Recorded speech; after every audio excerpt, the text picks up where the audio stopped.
Hi friends, అందరికీ నమస్కారం. Welcome to Sai media. Friends, రాష్ట్రమంతా షాక్. సుప్రీంకోర్టు సంచలన ప్రకటన. వివరాలైతే వీడియోలో తెలుసుకుందాం. వీడియోని మాత్రం ఎక్కడ స్కిప్ చేయకుండా చూడండి. వీడియో కానీ మీకు నచ్చినట్లయితే మన ఛానల్ని సబ్స్క్రైబ్ చేసుకోండి. అదేవిధంగా లైక్ చేసినట్లయితే మరింత మందికి సమాచారం అనేది చేరుకుంటుంది. ఫ్రెండ్స్, వివరాల్లోకి అయితే వెళ్ళిపోదాం. యాసిడ్ దాడుల బాధితుల పునరావాసంపై సుప్రీంకోర్టు కీలక వ్యాఖ్యలు చేసింది. ఈ బాధితులకు సముచిత జీవనోపాధి కల్పించేందుకు ప్రభుత్వాలు ప్రత్యేక విధానం రూపొందించాలని అన్ని రాష్ట్రాలు మరియు కేంద్రపాలిత ప్రాంతాలకు ఆదేశాలు జారీ చేసింది. బాధితులు సమాజంలో తిరిగి గౌరవంగా జీవించేందుకు ఉద్యోగ అవకాశాలు కల్పించడం అవసరమని అత్యున్నత న్యాయస్థానం పేర్కొంది.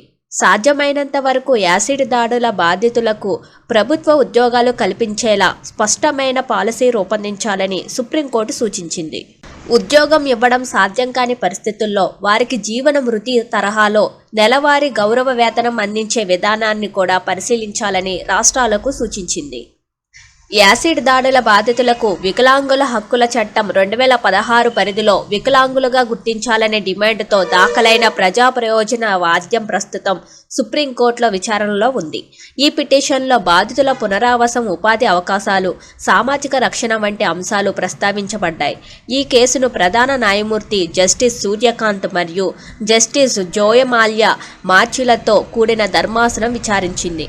విచారణ సందర్భంగా యాసిడ్ దాడుల బాధితుల పునరావాసానికి ఇప్పటి వరకు సమగ్ర విధానం ఎందుకు రూపొందించలేదని సర్వోన్నత న్యాయస్థానం ప్రశ్నించింది.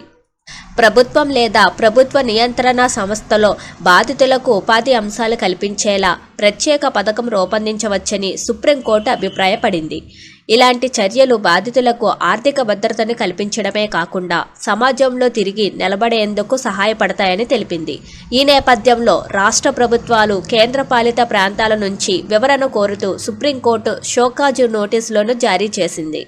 యాసిడ్ బాధితుల పునరావాసానికి ఇప్పటి వరకు తీసుకున్న చర్యలపై సమగ్ర నివేదిక ఇవ్వాలని ఆదేశించింది. కోర్టు వ్యాఖ్యల ప్రకారం యాసిడ్ దాడులు బాధితుల జీవితాలను తీవ్రంగా ప్రభావితం చేస్తాయని, కేవలం వైద్య సహాయం మాత్రమే కాకుండా దీర్ఘకాలిక పునరావాసం కూడా అవసరమని స్పష్టం చేసింది. అందుకు ఉపాధి అవకాశాలు, ఆర్థిక మద్దతు కీలకమని పేర్కొంది. ఈ కేసు ద్వారా యాసిడ్ దాడుల బాధితుల హక్కులు మరియు వారి భవిష్యత్తు భద్రతపై దేశవ్యాప్తంగా మళ్లీ చర్చ మొదలైంది. సుప్రీంకోర్టు చేసిన వ్యాఖ్యలపై అంతా హర్షం వ్యక్తం చేస్తున్నారు.